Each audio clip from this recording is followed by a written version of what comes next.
ago, he went and he was able to meet up with Felton Thomas. So that's one witness that has now been impeached in this case. All right, we are going to let you know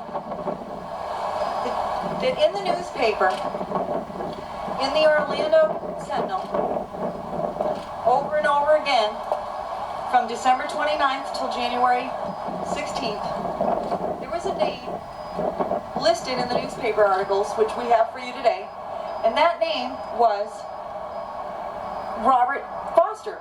Robert Foster was supposed to be one of the witnesses. It said every day in the paper for a long time that Robert Foster and Ed Williams were the two witnesses against Tommy Ziegler. All of a sudden, on the day of the preliminary hearing, everything changed. There was no more Robert Foster. Mr. Ziegler's attorneys wanted to know what happened to Robert Foster. Where did he go? Where is he? What's going on with Robert? The lead detective, Detective Don Fry, got on the witness stand, stood on that stand, and told Mr. Ralph Hadley that Robert Foster was a mere typographical error. He was an error that got into his mind. He was an error that was in the paper for 3 weeks.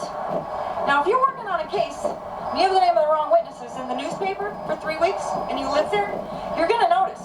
So we would like to know why this wasn't fixed, if it was a typographical error. I would be mad if they had the wrong names of my witnesses in the newspaper if I was the state of Florida, but they didn't seem to mind at all. So on the stand, when Mr. Hadley asked, where did Foster go, what was the deal with Mr. Foster, he was told that he was nothing but a typographical error.